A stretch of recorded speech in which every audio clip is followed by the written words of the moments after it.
Hello everyone. आप सब कैसे हैं? मैं उम्मीद करता हूं कि बहुत अच्छे होंगे और अपनी पढ़ाई को बहुत अच्छे से कर रहे होंगे। मैं Akash Kumar Bhadana ICT virtual classroom में आपका बहुत बहुत स्वागत करता हूं मेरे प्यारे बच्चों। जैसा आपको पता है मेरे प्यारे बच्चों, बेसिकली हमारी आपका जो है 11वीं क्लास है और 11वीं क्लास में हम लोग आपका देख रहे हैं ज्योग्राफी। और इसी में हम लोग बात कर रहे थे जल महासागर की। और सबसे हम आप पहले आज चैप्टर नंबर 12 है हमारा, और हम लोग इसमें महासागरीय जो आपका जल है उसी पर हम लोग आपका बात करेंगे, महासागरीय जल। चलिए ध्यान दीजिए आप सभी और अच्छे से देख लेंगे। किसी का कोई डाउट बनेगा तो हम लोग पूछ लेंगे। सबसे पहले आप इस पर ध्यान दीजिए। जैसे हमारे पास है, जल के बिना जीवन की कल्पना करना नहीं कर सकते। कह रहे जो जीवन है हम जल के बिना उसकी कल्पना नहीं कर सकते। कहा जाता है जल ही जीवन है। जल पृथ्वी पर रहने वाले सभी जीवों के लिए आवश्यक घटक है। पृथ्वी भाग्यशाली है, जलीय ग्रह है, हम लोग अस्तित्व में नहीं हैं। सूर्य अथवा सौर मंडल में अन्यत्र जल प्रचुर मात्रा में नहीं है। सौभाग्य से पृथ्वी के धरातल पर प्रचुर आपूर्ति है। ग्रह को नीला ग्रह कहा जाता है, यानी कि अगर आप धरती को देखोगे तो पानी के बेसिस के आधार पर हम क्या बोलते हैं, इसको आपका नीला ग्रह कहा जाता है। क्या कहते हैं? ब्लू प्लेनेट कहा जाता है। जलीय चक्र, जल एक चक्रीय संसाधन है। कैसा है? रिसाइकल वाला है। इसका उपयोग एवं आपका पुनरुपयोग किया जा सकता है। जल एक जल चक्र के रूप में धरातल से महासागर से धरातल पर और धरातल से महासागर तक पहुंचता है। कैसा है आपका? धरातल से महासागर तक पहुंचता है। जल चक्र पृथ्वी पर और उसके नीचे व पृथ्वी के ऊपर वायुमंडल में जल के संचरण की व्याख्या करता है। जलीय चक्र करोड़ों वर्ष में कार्यरत पृथ्वी और पृथ्वी पर सभी प्रकार के जीवन इसी पर निर्भर करते हैं। पृथ्वी है और आपके सभी प्रकार के जीवन है इसी पर निर्भर करते हैं। वायु के बाद पृथ्वी पर जीवन के अस्तित्व के लिए सबसे आवश्यक तत्व है। पृथ्वी पर जल का वितरण असमान है। कैसा है? पृथ्वी पर जल का वितरण असमान है। बहुत से क्षेत्र जल की प्रचुरता, जबकि बहुत से क्षेत्रों में यह सीमित मात्रा में उपलब्ध है। जल चक्र के जल मंडल के विभिन्न रूपों, गैसों, ठोस जल का परिसंचरण है। इसका संबंध महासागर, वायुमंडल के भूपृष्ठ, अधः स्थलों, जीवों के बीच सतत आदान प्रदान भी हो सकता है।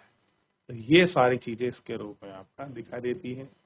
जलों का सतत आदान प्रदान है, किस प्रकार की चीजें हैं, वर्षण क्या है, संघनन क्या है, बाष्पोजन क्या है, वायु अभिकर्दन क्या है, कंडेंसेशन क्या है, वर्षण क्या है, वाष्पीकरण क्या है, आपका महासागर क्या है, वहा क्या है, और मृदा के भेदन क्या है, और भूमिगत प्रवाह क्या है। तो ये सारे आपका जल चक्र से ही संबंधित हैं और आप इनको देख सकते हो कि किस प्रकार का जल चक्र है और क्या इनका अस्तित्व है। इन सब चीजों को आप देख लिया। महासागरों में संग्रहित जो जल है वो हमको देखना है। बाष्पीकरण, बाष्पोर्जन, ऊर्ध्वपातन। देखिए जल जो है आपका बेसिकली 3 ही क्रियाएं हैं जल की। जब जल क्या होता है आपका? बाष्पीकरण होता है, और बाष्पोर्जन आपका पौधों की पत्तियों से होता है। ऊर्ध्वपातन जब आपको ठोस को सीधा आप बर्फ को गैस के रूप में बदल देते हैं तब उसको ऊर्ध्वपातन। वायुमंडल में अगर आप जल देखोगे, पहले भी मैं पढ़ा चुका हूं, बता चुका हूं, तो संघनन और वर्षण की वजह से होता है। हिम एवं बर्फ का पानी का संग्रहण जो है आपके जो हिम है उसके पिघलने, नदी नालों के रूप में बहता है। धरातलीय वहा जो है आपका ताजे रूप में संग्रहण और रिसाव होता है। आपका भौम जल जो है आपका विसर्जन और आपके झरने के जो रूप हैं उन सभी रूपों में होता है एक, और इन सभी रूप में हम लोग आपका देखते हैं और क्या कुछ स्थिति रहती है ये अच्छे से आप देख सकते हैं। पृथ्वी पर पाए जाने वाला लगभग 31% भाग महासागरों में पाया जाता है। शेष ताजे जल के रूप में आपका हिमानी टोपी, भूगत, भूजल, मृदा, झील, आवरण, सरिताओं और आपन जीवन में संग्रहित होता है। इन सब में ये सारी चीजें आपकी जो है पाई जाती है। धरातल पर गिरने वाले जल का 59% भाग महासागर तथा अन्य स्थान बाष्पीकरण के द्वारा आपका वायुमंडल में चलता है। शेष भाग धरातल पर बहता है, कुछ भूमि के रिसाव में और कुछ भाग आप जो है आपके हिमनद के रूप में। कैसा है? इन सब के रूप में बहता है। उल्लेखनीय है कि पृथ्वी पर नवीकरणीय योग्य जल निश्चित मात्रा में है, जबकि मांग तेजी से बढ़ती जा रही है। इसके कारण विश्व के विभिन्न भागों में स्थानिक व काल्पनिक दोनों रूप में जल का जो संकट है वो निरंतर आपको दिखेगा, पैदा हो रहा है। नदी जल के प्रदूषण ने यह संकट और अधिक बढ़ा दिया है। जल की गुणवत्ता कैसे सुधार सकते हैं, जल की उपलब्धता में कैसे वृद्धि हो, इन सबको हम लोग आपका देख रहे हैं और आपका इनको पढ़ेंगे और देखेंगे क्या स्थिति है, कैसा कुछ आपका बह रहा है। देखिए एक बार, देख लिया, आगे बढ़िए। अब महासागर का अध स्थल का उच्चावच। महासागर की आपके पृथ्वी की व्रत गति में स्थित इस खंड में हम महासागरीय बेसिन की प्रकृति और उसके भूमि के अध्ययन करेंगे। महाद्वीपों के विपरीत महासागर में एक दूसरे इतने स्वाभाविक ढंग से विलय हो जाते हैं कि इनका सीमांकन करना कठिन है। भूगोल वेत्ताओं ने पृथ्वी के महासागर भाग में 5 महासागरों में विभाजित किया है। एक है प्रशांत महासागर, अटलांटिक महासागर, हिंद महासागर, दक्षिणी महासागर, आर्कटिक महासागर। अनेक समुद्र खाड़ियां, गल्फ और अन्य विशेष निवेशिकाएं इन 5 बड़े महासागरों का भाग है। कैसे हैं? इन बड़े 5 महासागरों का भाग है, यानी कि 5 बड़े महासागर हमारे यहाँ पाए जाते हैं। तो सबसे पहले जिन बच्चों को नहीं पता है, आप उन 5 महासागरों का नाम लिख लीजिए और आपको पता होना चाहिए कि 5 महासागर कौन कौन से हैं। तो जल्दी जल्दी लिख लीजिए आप, जिन्हें नहीं पता है देख लें आप एक बार अच्छे से, जिनको नहीं पता है आप देख लीजिए। चलिए, महासागरीय अधस के प्रमुख भागों में आपका 9 से 6 किमी के बीच पाया जाता है, यानी कि जितना भी अधस्थल प्रसार है जो भी कुछ मिलेगा वो आपका 3 से और आपका 6 के बीच ही आपका ये सब कुछ पाया जाता है। महासागरों के जल के नीचे भूमि और महासागर अधस्थल और भूमि पर पाए जाने वाले अपेक्षित लक्षण जटिल और आपके विभिन्न प्रकार के प्रदर्शित करते हैं।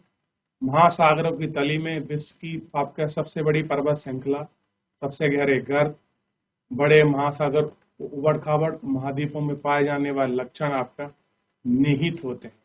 कह रहे हैं कि ये सारी चीजें जो हैं इसके अंतर्गत आपका एक एक करके जो है आपको पाई जाती हैं और हम ठीक ये आपको देखनी चाहिए कि कौन कौन सी चीजें पृथ्वी के महाअधिस्थल के भाग में आपका पाई जाती हैं। आप इनको एक बार अच्छे से।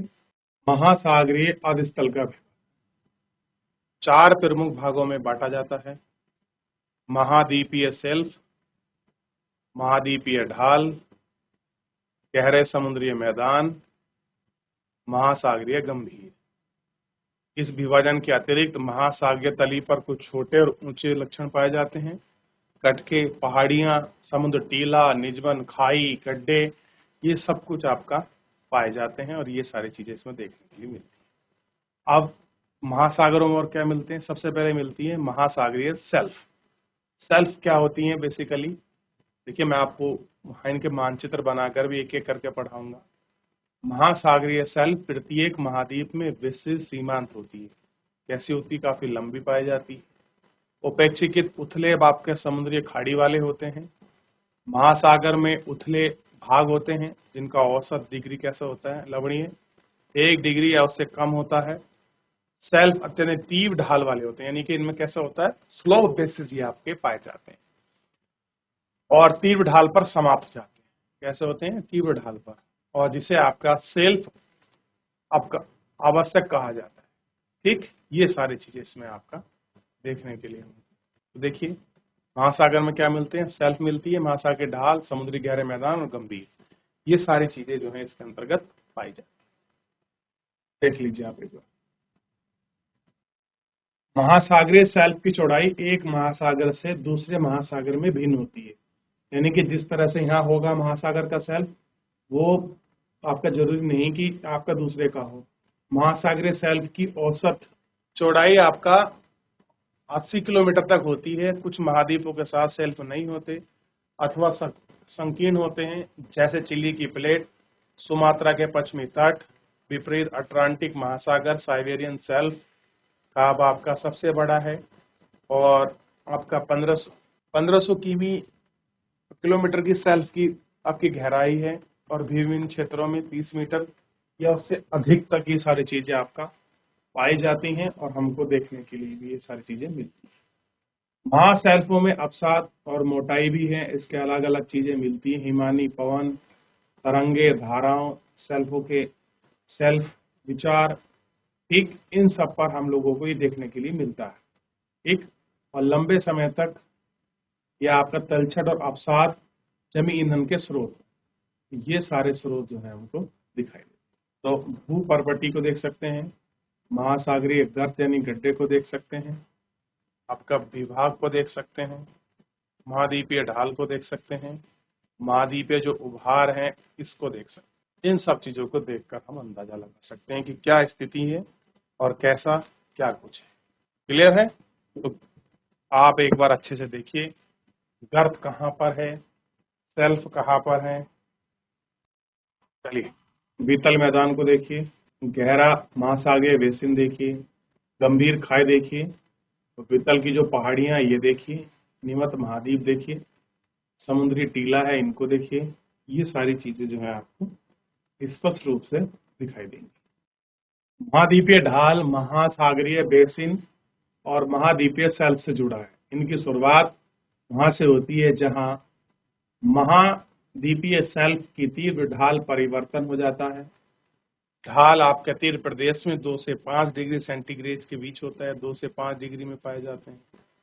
ढाल वाली गहराई आपका 200 मीटर से लेके आपका 3000 मीटर के बीच है और ढाल को किनारे महाद्वीपों की को इंगित करता है और प्रदेशों में कैनियन, खाई, गड्ढे जो हैं ये सारी चीजें आपको दिखाई देती हैं। महासागरीय आपके मैदान हैं, महासागरीय मैदानों के ढाल आपके तीव्र हैं और सपाट हैं और 3000 से लेकर 6000 मीटर के बीच हैं। इनमें अवसाद हैं, मृद हैं और गाद इत्यादि, ये सारी चीजें हमें देखने के लिए मिलती।